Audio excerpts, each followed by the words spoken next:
I remember the first time I saw Stellar Blade, the trailer that they showed at a PlayStation showcase in 2022, and thinking that it looked like a cross between Bayonetta and Nier Automata, and I was incredibly excited about this. I'm not particularly good at them, but I love character action games like Devil May Cry and Bayonetta, and Nier Automata is one of my favourite video game stories ever told. As Stellar Blade's release grew closer though, a demo was released, and I heard online that the combat was more similar to something like Sekiro, with a high focus on parrying and tough bosses. This wasn't a negative in my book at all, as I like those type of games as well, but what I was alarmed by was how much focus seemed to be placed on the main character's appearance, rather than how fun the game was to actually play. With this in mind, I decided not to pick up the game on day one, and waited a little bit to see what the overall reception was, and when I saw that it was positive, I grabbed the game a few days later, and had a look through the trophy list, deciding eventually that this would be my 249th Platinum trophy. So how good was Stellar Blade? Was it all looks and no substance as I was worried it might have been? And how difficult was the platinum in a game that had drawn comparisons to Sekiro? Let's find out.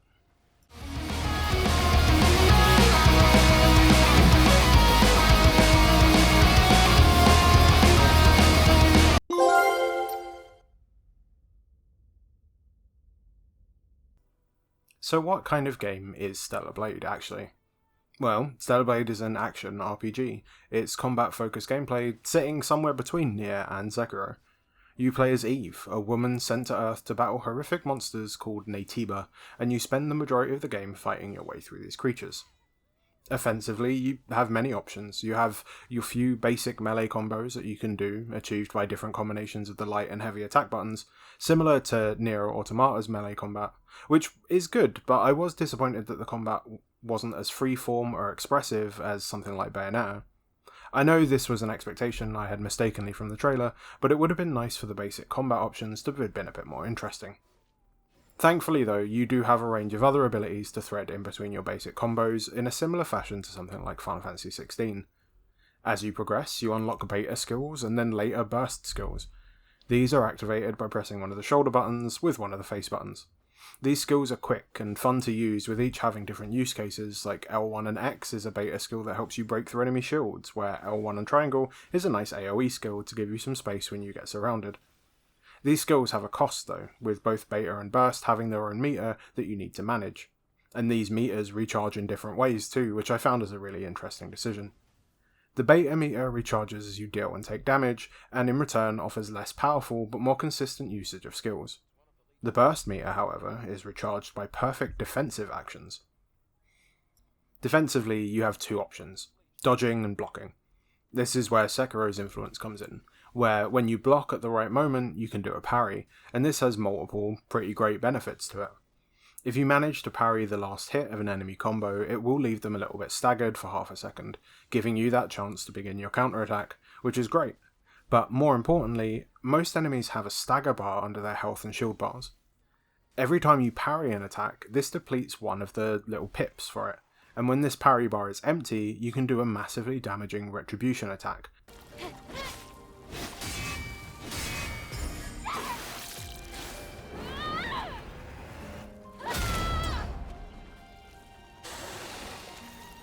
For regular enemies, this is almost always just an instant kill, where for bosses it does a large chunk of their health bar.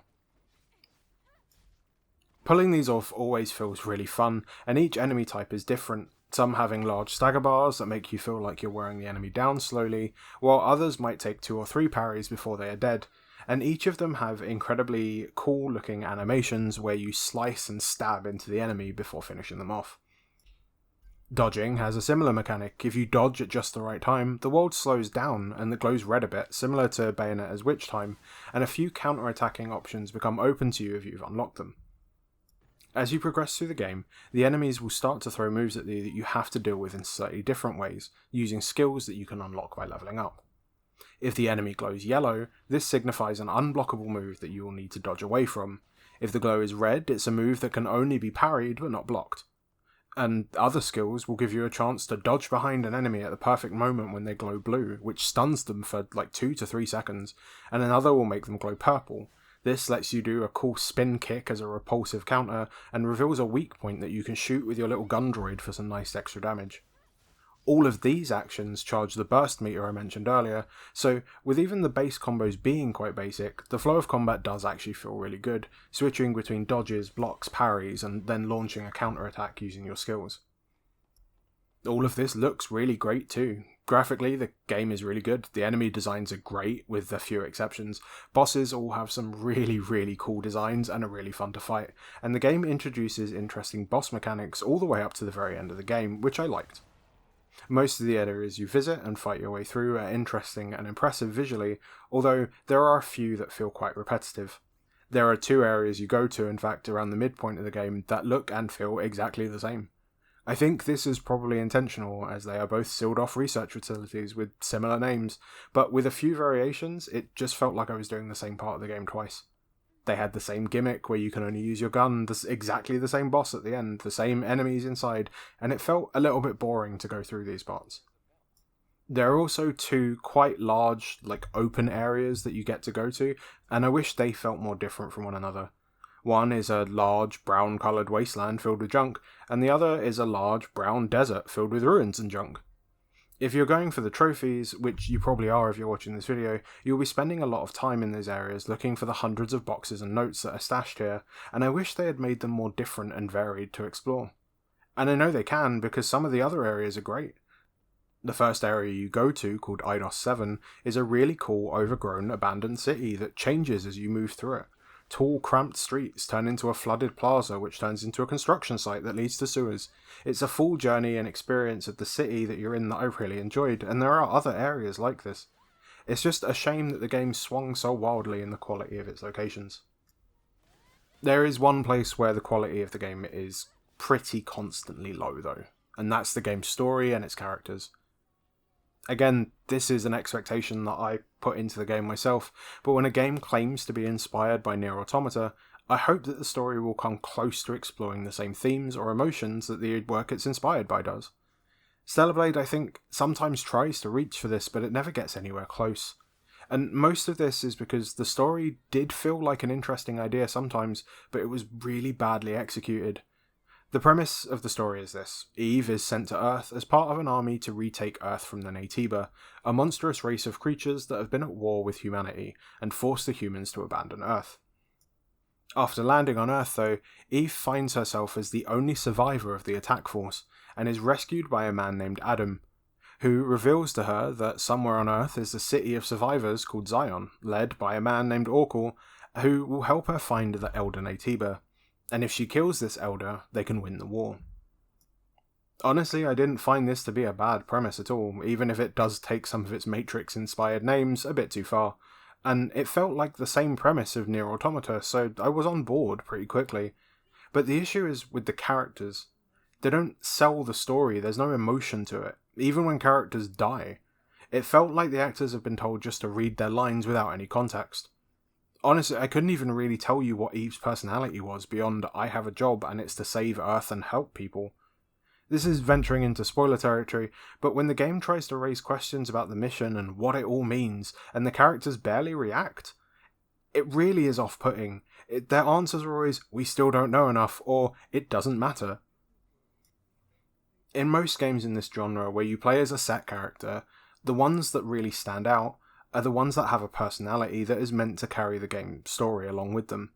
Even in games where the story isn't meant to be the appeal, it falls on the character to elevate the game and make it memorable. The wolf's devotion and sense of duty to Kuro in Sekiro, Dante's woohoo wacky pizza man antics in Devil May Cry, and Bayonetta's dommy mummy, these all do so much heavy lifting in making their games more than just the fun combat systems they have. Yet, Eve does none of these things. She's practically a blank slate that just says yes to everything, and doesn't seem to have much in the way of development or desire. This might be intentional, as the game wants her to just be a jiggling doll that the player can dress up in an impressive number of outfits you can unlock for her, that range from cute office outfit to robot stripper.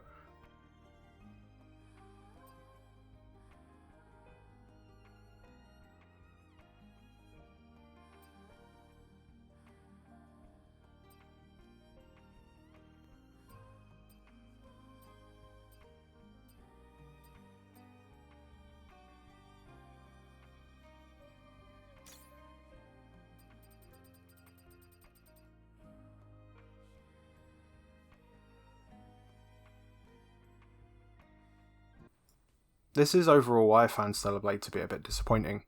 There is so much in the game that is actually really good.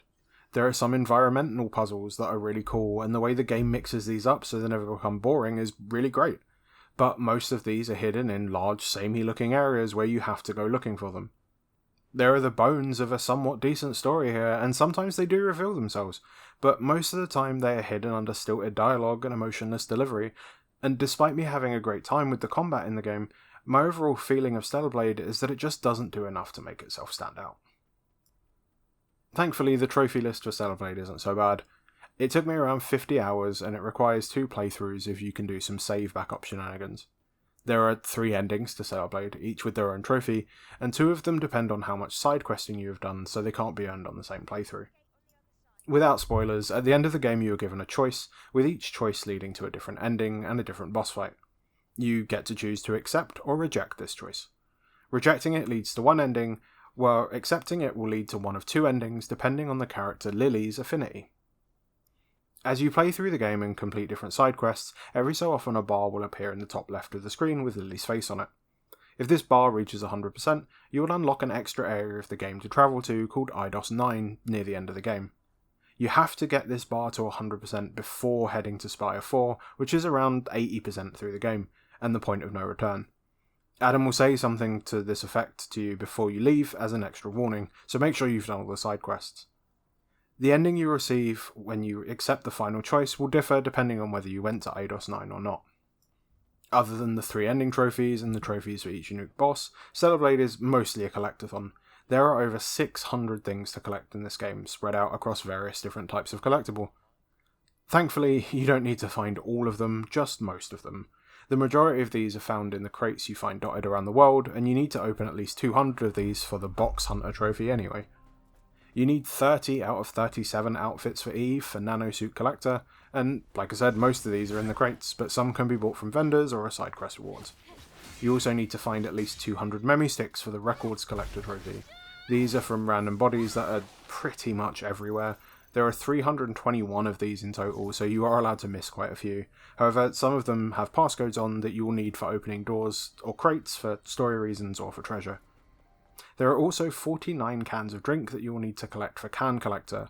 Some of these are quite well hidden or hidden behind little puzzles and locked inside crates as well.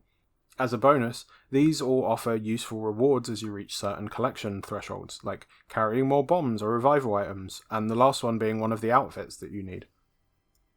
There is a fishing minigame that you can unlock when you reach the desert, and you need to catch 20 out of 25 fish for Lonely Fisherman. There are a few things you need to find 100% of in the game, like all 91 camps for Meticulous Explorer, and have it killed at least one of each enemy type for Natiba Researcher. You also need to fully upgrade your health, beta energy, health tumblers, your weapon, and upgrade 10 of the exo spines you can find to their maximum level, and learn every skill in the skill tree. Weapon upgrades drop from bosses, the exo spines can be found in the many crates around the world, health and beta upgrades are hidden on bodies, and health and tumbler upgrades can be found on little drones that you need to kill to drop them. There is a lot of stuff to keep on top of, and the open areas are actually quite big, so I would definitely recommend using a guide if you're trying to do a collectible run. The bulk of the game's time is actually spent looking for these, as you spend hours running around the desert and wasteland areas every nook and cranny, looking for the box or a drone. There are, of course, some combat-related trophies too, but unless you are going out of your way to not use the mechanics, they're not really missable at all, and you'll have most of them by the end of your first playthrough. They involve doing things like a set number of perfect dodges, parries, kills with burst and beta skills. The only ones you might need to pay attention to are using your limit break skill that you unlock about halfway to kill 50 enemies. I didn't really use this. It was really powerful, but I didn't feel like I ever needed it. And executing 50 enemies. Executions are counted as the retribution kills or by ambush kills, which is really nice. Stellar Blade also has a ton of side quests and side activities like request board missions, and you do need to do most of these to get Lily's affinity up to 100%. However, there are a couple of quest lines to look out for that make up small side stories that you need to complete. One of these is for Digger, a cute little robot that you can meet in the wasteland. If you fulfill the 3 quests he gives you, you can unlock the Beep trophy. The second is for Kaya, the girl who runs the store called Sisters Junk in the city of Zion. You will meet her pretty early on as part of the story, but her quest involves looking for her sister. Completing all of her quests gets you the Sisterly Love trophy, and is also needed for one of the secret bosses you need for the Naytiba research one. Lastly, there is Enya and Sue's questline. Enya is a singing robot that lives in a bar in Zion. There will be 3 quests involving these 2 characters, and the last one doesn't actually unlock until you finish Digger's questline. Once you have completed this all, the last quest will be to visit an opera house, and you will earn the trophy Beyond Fate. Despite claiming influences like Sekiro, the game actually isn't that hard. The trophies are more of a slog, collecting things than being difficult in any real way, and on normal difficulty, most of the bosses weren't difficult at all. I also wish that skipping cutscenes was more consistently available in the game, especially on New Game Plus. You can skip some, but not all, and some cutscenes you can't skip at all, and you can mash X to skip through dialogue quicker, but even this isn't an option some of the times. It's actually weird and quite annoying when you're trying to blitz through the game a second time on New Game Plus. As I came towards the end of my New Game Plus run playing Stellar Blade, the last thing I needed to do before earning the Platinum Trophy, I found myself thinking a lot about another game that shares a lot of similarities with this one. It too is inspired by one of my favourite games, and it is a AA game with South Korean devs.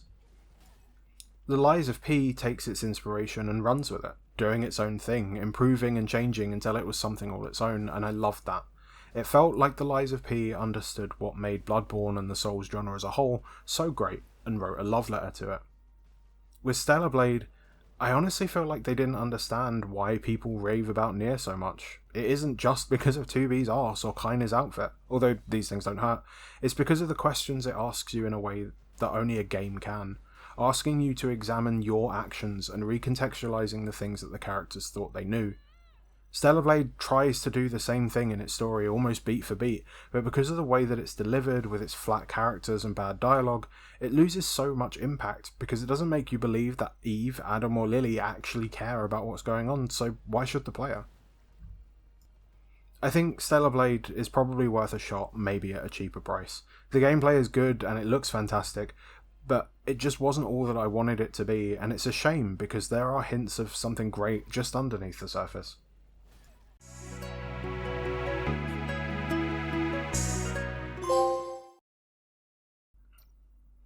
Thanks for watching this video. I hope you enjoyed it and it gave you a feel for what to expect if you decide to earn the Platinum Trophy for Stellar Blade. If you did like it, please consider subscribing and leaving a comment down below, and until next time, happy hunting.